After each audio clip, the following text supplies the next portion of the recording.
So we worked through the night last night. We're finalizing the language on an agreement with the president that I believe is worthy of the American people.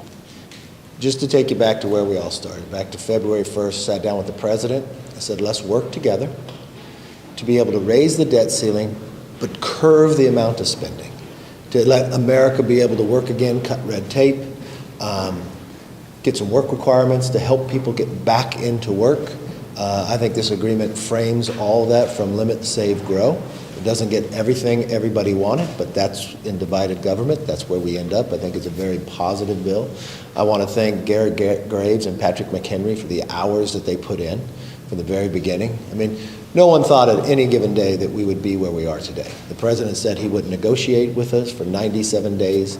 He wouldn't even allow us to talk. After we passed the bill, we were able to get in. But it wasn't until the final 2 weeks that would we really be able to sit down and communicate with one another. I do want to thank the president's team that he put together, very professional, very smart, very strong beliefs that are different than ours, and I think at the end of the day, people can look together to be able to pass this in the House and the Senate together to sign it and send it to the president. With that, let me bring in, I want Garrett to say a few words, I want Patrick to say a few words, and then we'll be able to take questions so you'll know for it. We'll first start with Patrick McHenry. Thank you, Mr. Speaker, and thank you for your strong leadership here. Without the commitment of House Republicans passing a plan to raise the debt ceiling and take on our nation's finances and turn the trajectory of this debate with the White House, and without the Speaker's firm commitment, we would not have been in these negotiations. And the negotiations were intense. They were quite challenging. The outcome of that is a fundamental shift in the spending trajectory in Washington. This is the biggest set of spending cuts and a substantial change from the spending of the last 2 years for this administration. That is changing the trajectory of the fiscal house here in Washington. That's very important. We have consequential work requirements on important programs. We eliminate loopholes and we bring in the value of work to these important programs. The meaning and value of work connected with fiscal responsibility, those are very important top lines for this negotiations. But it wouldn't have been possible without the firm commitment of House Republicans and us passing a plan. I'm sorry. And this is Congressman Garrett Graves. He did shave this morning for you. I feel like I need to bend over for this microphone. What? They put a lot of hours in. Yes, we've been together quite a bit. We have. No. Good friend. So going on what Patrick said, first of all, look, the Committee for Responsible Federal Budget put together numbers just recently, and they quantify that a child or a grandchild born in America today is going to inherit somewhere near $4.5 million in debt over their lifetime. Think about that for just a minute. $4.5 million for every child or grandchild born in America today that they're going to inherit as a result of irresponsible, reckless, and selfish spending of politicians in Washington. As Patrick said and as the Speaker said, this is transformational. This truly saves trillions of dollars, not just in these discretionary appropriations bills, but for one of the first times in decades, actually takes mandatory spending, some of these programs, these social welfare programs, like SNAP, food stamps, TANF, which is cash assistance, and simply said, look, if you're gonna ask taxpayers to provide you assistance, and just recognizes that you need to recognize that that's something that people are doing for you, and you need to work to help yourself. If you're single, don't have dependents, if you're between 18 and up to 54 years old, that you can volunteer, you can go to school, you can go work at your church, you can get job assistance and job training, saving billions and billions of dollars, which of course is great for taxpayers, but you know what's great for those people that are in these social safety net programs? It helps get them back into the workforce. This, for the first time in over 4 decades, does transformational changes into the permitting and environmental review process today. It takes over 7 years to get a NEPA or an environmental analysis for a road project. We've narrowed that down to 1 to 2 years in this bill, streamlining it, working to get it electronic documents and transparency to where you can understand what's going on, making sure it happens faster, ensure that you're focusing on true environmental outcomes, not all of these other ancillary things, ensuring that Congress plays the role that the founders intended by, for the first time, putting statutory in the law, something called PAYGO, where we are no longer going to allow, as we've seen President Biden over the last 2 years, wave a wand and unilaterally determine that $1.5 trillion in your taxpayer funds are going to be spent without any consideration of Congress. Look, we could go on and on. I'm going to say it again. This is transformational, number one. Number two, it would not have happened without the strength of the Speaker, without the resolve of the Speaker, telling the White House that he is not backing down, without the support of the Republican conference, in demanding that we make progress in terms of saving, changing the trajectory of this country, and ensuring this entire time that our perspective was that coming from the kids and grandkids, the next generation that are going to inherit the irresponsible spending that Washington has been doing for decades. Thanks. Not only is this bill transformational, I hope you see that the change in Congress. Not that it just opened to the People's House. I hope you saw going through this, we wanted to be very open to the American public of what we were talking about. No longer do you have to pass a bill to find out what's in it. We will abide by 72 hours. This will not be thousands of pages. This will be about 150 pages or less. Not only will the members be able to read it, the public will be able to see it as well. I wanted to make sure that the members actually got the information about the bill before it's read to all of you. I'm trying to change the House where it works again. We know at any time when you sit and negotiate within two parties that you got to work with both sides of the aisle. So it's not 100% what everybody wants, but when you look, the country is going to be stronger. This is going to be transformational, where our Congress is literally going to vote to spend less money this year than we spent last year. We're going to reform cutting red tape. So as just NEPA hasn't been reformed in more than 40 years, streamlining it. Construction jobs today, if you want to build a road, it's 7 years of review.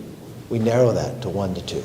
That is transformational, that America can get to work again, people can have jobs again, cut our spending, and also protect our military and our vets. With that, let's open up for questions. Yes. Thank you. You said last night that you had more excited than depressed after your phone call with them. This morning, according to what we're seeing and talking to members of your caucus who you've asked to have unity, they are angry, they are not pleased, they think that you've given away the farm here. How do you get those conservative members? Do you need them? How do you get them back? I'm not sure who you're talking to, because we did a conference call with our conference, and over 95% were overwhelmingly excited about what they see. They haven't had, they're getting the text today in the process. Look, in every single negotiation when it comes to debt ceiling and others, you get both sides of the party voting to pass the bills, and I expect the same thing happens. Speaker McCarthy, some of the sentiment coming from your members, from Ken Buck, he said that he's appalled by the spending. Ralph Norman calling it insanity.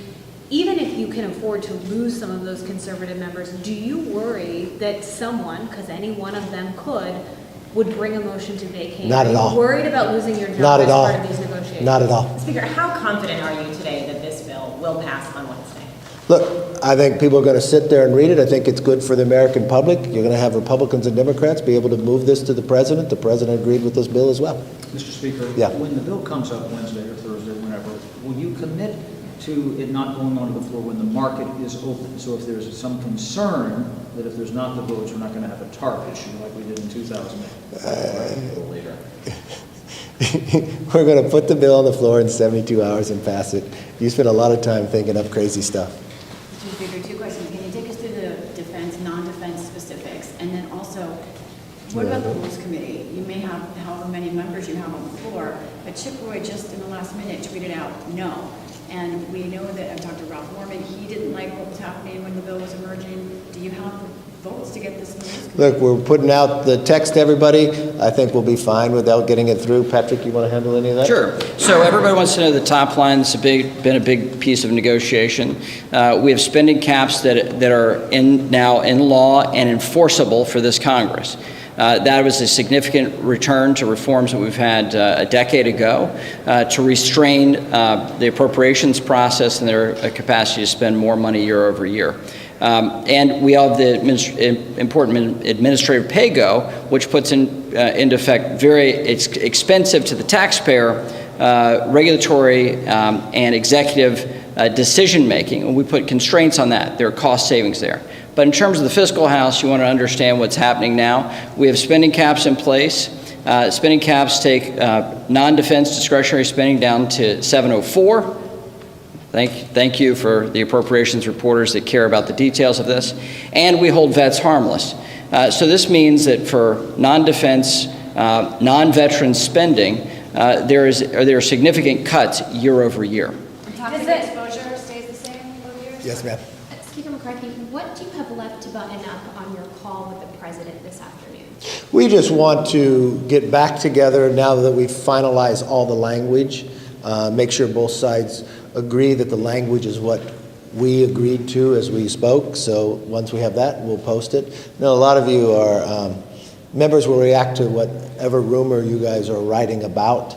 Let's let the members actually read the bill before they make a decision and go forward. What Yes, time sir. will the bill be released? I know there's been some confusion. I know some members that are saying this is fiscal year 2023 levels. What spending's frozen at? I know that Representative Johnson told us yesterday it was clawed back to or rolled back to fiscal year 2022. Look, and limit save grow with 2022. What this will do is it increases defense and it increases veterans. If you take non-defense with veterans out, it goes below the level of 2022. Yes. I want to go back to the PACT Act. Will that not be touched in your process? PACT Act is not. No. No. Protected. Yeah. Yeah.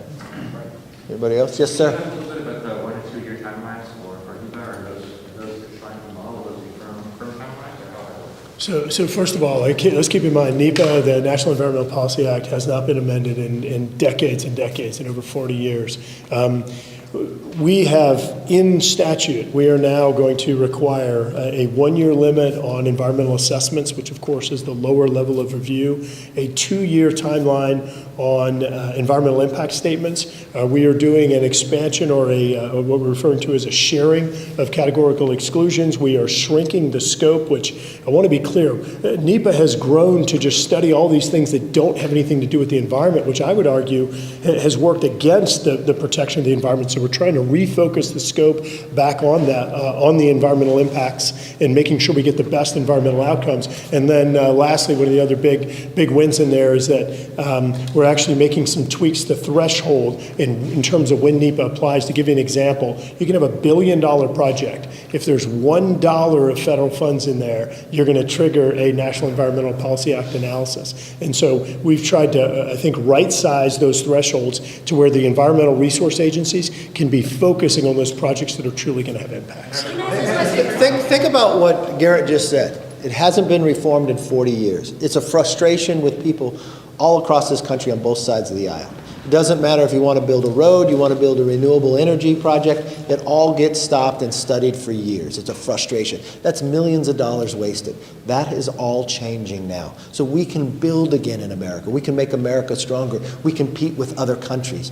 This is a win for the entire country and for both sides of the aisle. Yes. Speaker, how important is it to you that you get a majority of your majority, and will you? Yes. Would you just reflect you will? Yes. Would you reflect, This is a good, strong bill that a majority of Republicans will vote for. Would you just reflect Yes, on your ma'am. relationship with President Biden? It's looking like this could be a robust flipping effort on both sides of the aisle. Have you started at all having conversations? Tom Emmer is our whip. He will continue. And look, members have to have the text before they're going to say where they are, and so they'll be able to see it and work through it. Have you started conversations? Yes. With the president, you were very critical that he took a long time to come to the negotiating table. Once he did negotiate with you and your team, how would you describe your reaction? I thought his team was very professional, very smart, very tough at the same time. So How they is did a wonderful job. President Biden? Who- What about President Biden? The president. When I was referring to President, I was referring to President Biden. Yeah, talk to President Biden. Yes. I want to ask, on your one-pager that you released to members last night, one of the provisions that it's going to make Congress work again, and there's an appropriations piece that basically would trigger a return to spending at 99% of fiscal levels. Can you explain that in whether or not that prevents future government shutdowns? Is there some other mechanism that has to happen? Well, I think a frustration America has is when they look at Congress not doing their job. We've watched this place break down where members didn't even have to show up for work, where the very basics of appropriations weren't passing. So you watched what happened before we took the power, where they had this omnibus come at the last moments in Christmas, thousands of pages, nobody can read it, you didn't wait 72 hours, and just jam it through and fund government that way. We want to make sure Congress works again for the American public. So when we became in the majority, we want to do everything in our power to have this process change. And that's getting back to the appropriations. Part of the strength of having this agreement, you got the top lines for the next 2 years, so people can go right and decide your priorities for America. And the difference here is, if you don't get that job done, you shouldn't be rewarded. So what it would do is make sure your government doesn't fund down, but it would do a continuing resolution, but at 99%. So it gives you the incentive also to do your job. This was an idea that brought forth by Thomas Massey. And I think it's a very positive idea, because what it's really doing is forcing and it's giving consequences for members of Congress on both sides of the aisle to do their job. This isn't going to be a Republican or Democrat idea. This is really for America telling Congress there should be some consequences for you not doing your job, and now it gives you the incentive. So what you'll find is Congress is going to work better, smarter in this process because of it, and we'll get our work done. You expect all members of the leadership to support it? Yeah, I haven't talked to all of them, but I expect most of them will, yes. Yes. You obviously are going to need some Democrats to help you push this over. Well, yeah. Have you spoken to Hakeem Jeffries if not, when do you plan on? I talked to Hakeem Jeffries on a number of bases, time through.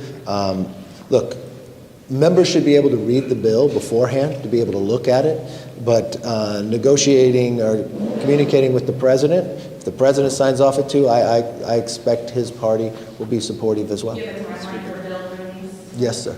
You've characterized this bill to make the case to members as something that has no concessions to Democrats. How do you expect to get? Look, we raised the debt ceiling. We negotiated in good faith with the president. I remember many times I was in that position as well, where we had President Trump negotiating with Speaker Pelosi, and an agreement that the president made, we supported the president in that path. What conversation? But I think there's a lot in here. Look, everything in this country is not just a Republican and Democrat idea. There's ideas for America. I firmly believe there are Democrats out there that want to have their projects built again. I may want a pipeline, a road built. They may want a renewable energy project built. That's a project. And they're both being stopped because of what NEPA and studies are doing. This helps everybody. It's not a Republican or Democrat idea. It helps the country. The idea that we're going to make this process work again in approps, that's helpful to the nation. So that's a Republican and Democrat. It doesn't mean you get to determine the outcome of where you're going to spend your money, but you got a process to do it instead of shutting down here. If you look from an idea that we have putting people out of poverty into work, I think that's a positive thing. We've watched time and again. There'll be people on both sides of the aisle might have a little difference of opinion of that, but that's helpful. When you look at PAYGO, I think it doesn't matter who's in power, Republican or Democrat. You want to make sure the Constitution works, that the president, whoever it is, be it President Biden, be it President Trump, that can't go around. This was an executive order that President Trump actually put in. We took it, put it in statute now, and made it stronger. That's good going forward long term on both sides of the aisle. So I think people will look back and say, oh, I didn't get exactly what I wanted, but there's something in here that it shouldn't be about you, it should be about America. America believes that we've spent too much, so this spends less. First Congress to do it. We pull back money. You know what? No longer are we going to send American taxpayer money to the CDC Global Fund to China. I think both sides of the aisle would like that idea. There's a lot in here for both sides, yes. This is a 2-year deal followed by years of non-enforceable funding targets. That's not the 10-year deal with budget caps that you guys were originally seeking. So how do you convince the Republican Congress that this is truly transformational when it comes to reducing the debt deficit? You want to have it or you want me to? So look, first, we've been putting in place spending caps. What we saw with the last caps agreement is they eventually waived them. And then we had a compromise, and the compromise was we would set spending levels for those additional years, knowing full well that the next Congress could even undo our spending caps. But now we've moored the process to spending restraint and a glide path for how we fund our government. So this does have an effect next Congress. Next Congress will have to change that number through the legislative process, just like they changed the number on sequestration, which is the enforcement mechanism for this Congress. So two different ways to achieve this similar outcome, fully recognizing that Congress legislates and can undo existing laws. So it's a practical application of the fact that we are, in House Republicans, trying to drive spending as low as we possibly can and enact it. And a White House who's spent more money, this White House has spent more money than any other president outside of wartime. So the difference between our perspective and their perspective is enormous. So for us to draw them down and actually have spending restraint year over year and within a Congress is truly transformational and different than what we've experienced in recent years in Congress. This is the most conservative spending package in my service in Congress, and this is my 10th term. Can I just clarify one thing? You said that there were 2 years enforceable and 4 years not. I want to be very clear. It is 6 years of enforceable caps. Okay, there are different enforceability mechanisms for the first 2 years as compared to the remaining 6, but I think it's important. These are 6 years of enforceable caps. Lastly, in regard to what Chairman McHenry just said, something that's important to keep in mind, and one of the things we realized during negotiations, there has never been a 10-year deal that has been abided by. As the chairman just said, Congress always comes in and changes it. We did score limit, save, grow over 10 years. As we started studying some of these previous deals and realized they don't ever abide by that, and there was some pushback during negotiations, we realized that a 6-year was a bit more honest and transparent in regard to the savings, and we believe that that's going to generate somewhere around $2 trillion in savings from those caps alone, not even talking about some of the other huge policy But wins. the subsequent 4 years you would have to have the majority for them to be enforceable, correct?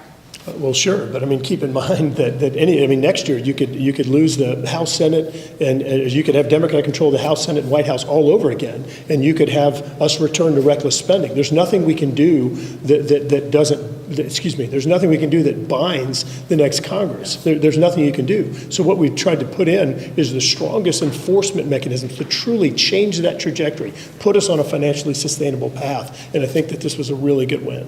Can you just talk about this? What conversations have you had with leaders McConnell and Schumer? I haven't talked to Schumer about this yet. I talked to McConnell last night, walked him through. I'm going to talk to the Senate Republicans today. We'll do a conference call, walk them through the bill as well. Last question. Yes. Can you guys take us through the specifics on the work requirements? Is it SNAP where we're seeing that up to 54, not Medicaid, I assume? Correct. And then also on permitting, is there any transmission in this bill? First, SNAP and TANF is what we're talking about. Two different functions there. On SNAP, we have additional work requirements that are quite consequential. And then we also, you'll see text and you can judge for yourself. And then we have states that play games with how they roll over funds and they accrue more account balances they use on other things. We take that gamesmanship down dramatically and significantly.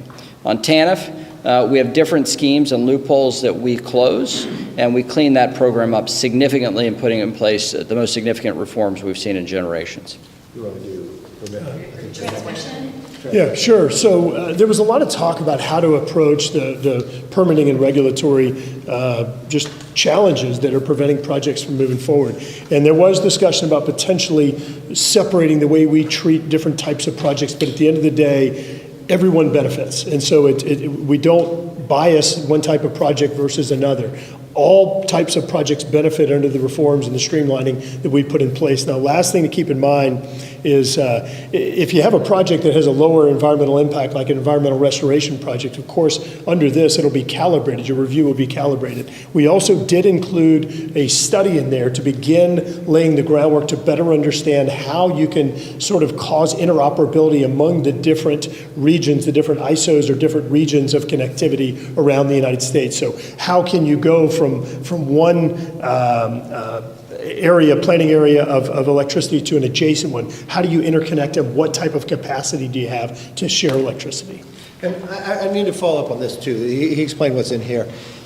There's much more that needs to be done. I had a conversation with the president. I pledged to the president that we will continue working with them and with Democrats across the way because we need energy all forms of energy, especially for our grid, to double in the next future. And so we made a commitment that we're not stopping now. And that would also deal with transmission. It would deal with pipelines and others. But I had that conversation with the president yesterday and with the White House. Again, if you want to follow up any on that as well. Yeah, sure. And I'm sorry, I hadn't slept lately. One other thing. We also, yeah, but y'all got free chips yesterday. So one other thing is in regard to transmission, look, we recognize that there are fundamental problems with transmission. All these energy generations have been built, it can't connect it to the grid. One of the other things we did in Fast 41, there is a process to expedite permitting and regulatory. We did include some of the energy storage components in there that had been previously left out. That's a major improvement for transmission and balancing for intermittent energy sources. And then lastly, the Speaker did have a conversation with the President. Again, they both acknowledge we have major transmission problems across the United States. But rather than trying to step in and prescribe a solution when this issue really is not well understood in the Congress, where we would perhaps cause more problems than solutions, there's discussion about how we move forward in a bicameral, bipartisan way in really studying this and make sure that we move forward in the way that's going to solve problems, not cause more. And I talked to the president, then I called Hakeem Jeffries, to the Democratic leader. I wanted him to hear directly from me exactly what I told the president, too, pledging that we would continue this work to try to solve. I think if we can get energy right in America, it will not only make us independent, but it will make us stronger, produce more jobs, and there's great ideas on both sides of the aisle. And that's really, when you look at things for Republicans and Democrats, I think that's a very strong place, especially in this bill as well, and the pledge of what we're going to work together going forward. So thank you all very much. Appreciate you.